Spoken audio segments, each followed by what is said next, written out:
Assalamualaikum warahmatullahi wabarakatuh. Alhamdulillahirrabbilalamin.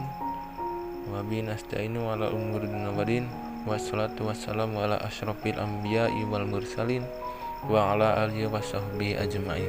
Amma ba'du. Apa kabar semuanya? Semoga kita semua tetap baik-baik saja, dan semoga Allah Subhanahu wa taala melindungi kita semua. Amin ya Allah ya Rabbal alamin. Langsung saja, kami dari kelompok 12 yang beranggotakan 3 orang. Yang pertama yaitu saya, Sujatna, yang kedua Rita Pusmaningsih, dan yang ketiga Rahayu Pramudita, yang akan mempresentasikan hasil kerja kami, yaitu yang berjudul Lembaga Pengelolaan Wakaf. Untuk mempersingkat waktu, untuk pemateri yang pertama saya serahkan kepada Rita Puspaningsih. Assalamualaikum warahmatullahi wabarakatuh. Perkenalkan, nama saya Rita Puspaningsih dengan NIM 1914232. Pada slide pertama, saya akan menjelaskan tentang pengertian. Nah, secara etimologis, wakaf berasal dari perkataan Arab, yaitu wakaf yang berarti al-habs. Ia merupakan kata yang berbentuk masdar, yang pada dasarnya berarti menahan, berhenti, atau diam. Apabila kata tersebut dihubungkan dengan harta seperti tanah, binatang, dan yang lain, ia berarti pembekuan hak milik untuk faedah tertentu. Dalam syariah Islam, wakaf itu diartikan sebagai penahan hak milik atas materi, benda untuk tujuan menyedekahkan manfaat atau faedahnya. Selanjutnya yaitu ada slide 2 yang membahas tentang beberapa definisi wakaf menurut ahli fikih. Pada slide kedua, beberapa definisi wakaf menurut ahli fikih ialah sebagai berikut. Yang pertama yaitu Hanafiyah. Hanafiyah yang mengartikan bahwa wakaf sebagai menahan materi benda milik wakif dan mewakafkan manfaatnya untuk tujuan kebajikan. Yang kedua yaitu ada Malikiyah, yang mengartikan wakaf itu adalah menjadikan suatu harta yang dimiliki untuk diberikan kepada orang yang berhak dengan sigot dalam jangka waktu sesuai keinginan wakif. Yang ketiga itu ada Syafi'iyah, yang mengartikan bahwa wakaf dengan menahan harta yang bisa memberi manfaat dengan cara memutuskan hak pengelolaan yang dimiliki oleh wakif untuk diserahkan kepada nadhir. Yang keempat yaitu ada Hanabilah, yang mendefinisikan bahwa wakaf dengan bahasa yang sederhana yaitu menahan asal harta dana dan menyedekahkan manfaat yang dihasilkan. Pada slide ketiga yaitu materinya tentang dasar hukum. Nah, secara umum tidak terdapat ayat Al-Quran yang menerangkan konsep wakaf secara jelas. Oleh karena itu, wakaf termasuk infak fisabilillah. Maka dasar yang digunakan para ulama dalam menerangkan konsep wakaf ini didasarkan pada keumuman ayat-ayat Al-Quran yang menjelaskan tentang infak fisabilillah. Di antara ayat-ayat tersebut antara lain surat Al-Baqarah ayat 267, surat Al-Imran ayat 92, dan surat Al-Baqarah ayat 261. Di antara hadis yang menjadi dasar dan dalil wakaf adalah hadis yang menceritakan tentang kisah Umar bin Al-Khattab ketika memperoleh tanah dari Khaybar. Setelah ia meminta petunjuk Nabi tentang tanah tersebut, Nabi menganjurkan untuk menahan asal tanah dan menyedekahkan hasilnya. Nah, dalam konteks negara Indonesia, amalan wakaf sudah dilaksanakan oleh masyarakat Muslim Indonesia sejak sebelum merdeka. Oleh karena itu, pihak pemerintah telah menetapkan undang-undang khusus yang mengatur tentang perwakafan di Indonesia, yaitu Undang-Undang Nomor 41 Tahun 2004 tentang wakaf. Untuk melengkapi undang-undang tersebut, pemerintah juga telah menetapkan Peraturan Pemerintah Nomor 42 Tahun 2006 tentang pelaksanaan Undang-Undang Nomor 41 Tahun 2004. Materi selanjutnya yaitu tentang sejarah dan perkembangan wakaf di Indonesia. Lembaga wakaf yang berasal dari agama Islam ini telah diterima menjadi hukum adat bangsa Indonesia sendiri. Di Indonesia terdapat banyak benda wakaf, baik benda wakaf bergerak atau benda tidak bergerak. Di Indonesia sendiri saat ini wakaf kian mendapat perhatian yang cukup serius dengan diterbitkannya Undang-Undang Nomor 41 Tahun 2004 tentang wakaf dan Peraturan Pemerintah Nomor 42 Tahun 2006 tentang pelaksanaannya. Belakangan ini, wakaf mengalami perubahan paradigma yang cukup tajam. Perubahan paradigma itu sendiri terutama dalam pengelolaan wakaf yang ditujukan sebagai instrumen menyejahterakan masyarakat muslim. Oleh karena itu, pendekatan yang digunakan adalah pendekatan bisnis dan manajemen. Konteks ini kemudian dikenal dengan wakaf produktif. Bismillahirrahmanirrahim. Perkenalkan, nama saya Sujatna dengan NIM 1914233. Baik, langsung saja. Selanjutnya yaitu rukun dan syarat wakaf. Ada 4 rukun wakaf yang harus dipenuhi dalam berwakaf. Yang pertama yaitu syarat-syarat orang yang berwakaf atau al-wakif. Syarat-syarat al-wakif ada 4. Yang pertama yaitu orang yang berwakaf itu mestilah memiliki secara penuh harta itu. Artinya dia merdeka untuk mewakafkan harta itu kepada siapa yang ia kehendaki. Yang kedua yaitu dia mestilah orang yang berakal. Tak sah wakaf orang bodoh, orang gila, atau orang yang sedang mabuk. Yang ketiga yaitu dia mesti baligh. Dan yang keempat, dia mestilah orang yang mampu bertindak secara hukum, yaitu rayyid. Implikasinya orang bodoh, orang yang sedang muflis, dan orang lemah ingatan tidak sah mewakafkan hartanya. Rukun wakaf yang selanjutnya itu yang kedua, yaitu syarat-syarat harta yang diwakafkan atau al-mauquf. Harta yang diwakafkan itu tidak sah dipindah milikan, kecuali apabila ia memenuhi beberapa persyaratan yang ditentukan oleh para ahli.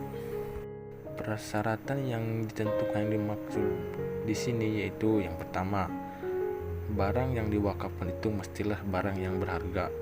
Yang kedua, harta yang diwakafkan itu mestilah diketahui kadarnya. Jadi, apabila harta itu tidak diketahui jumlahnya, majhul, maka pengalihan milik pada ketika itu tidak sah.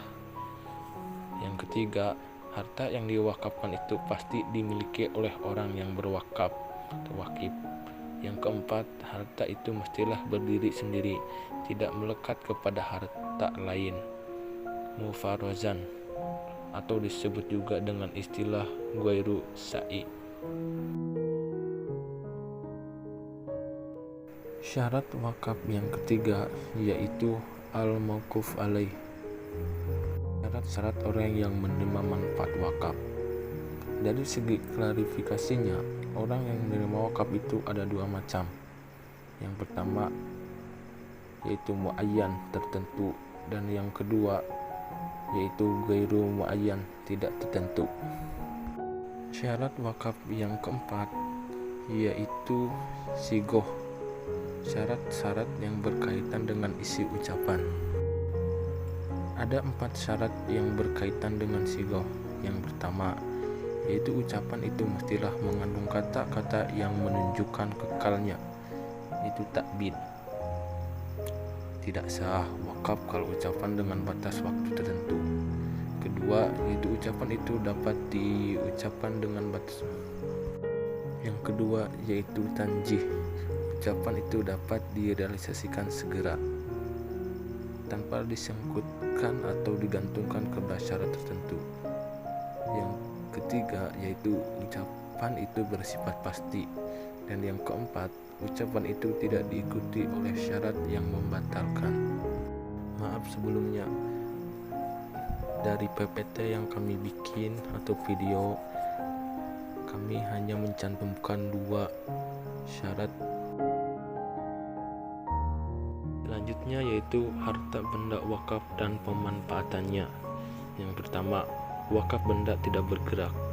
Pada pasal 16 ayat 2 Undang-Undang Nomor 41 Tahun 2004 menjelaskan bahwa benda tidak bergerak yang dapat diwakafkan yaitu yang pertama, hak atas tanah sesuai dengan ketentuan peraturan perundang-undangan yang berlaku, baik yang sudah maupun yang belum terdaftar.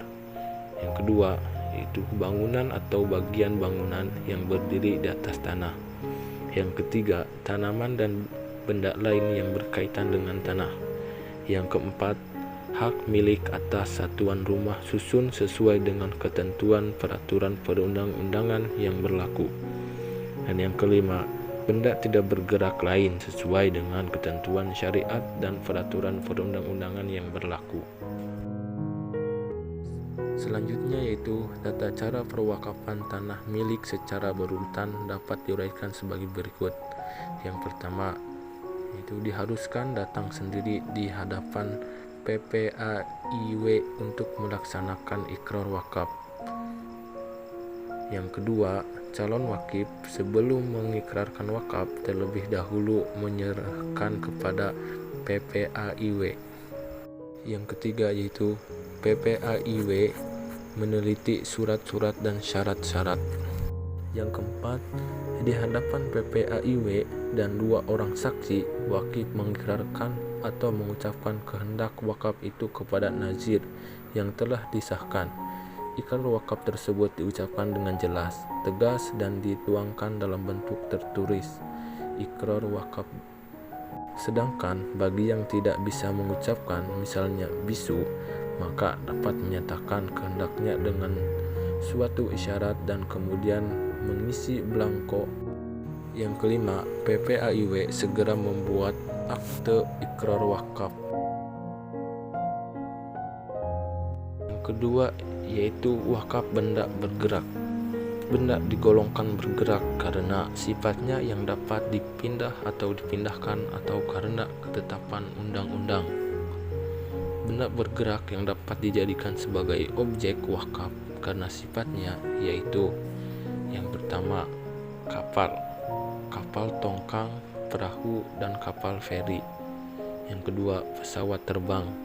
Yang ketiga, kendaraan bermotor.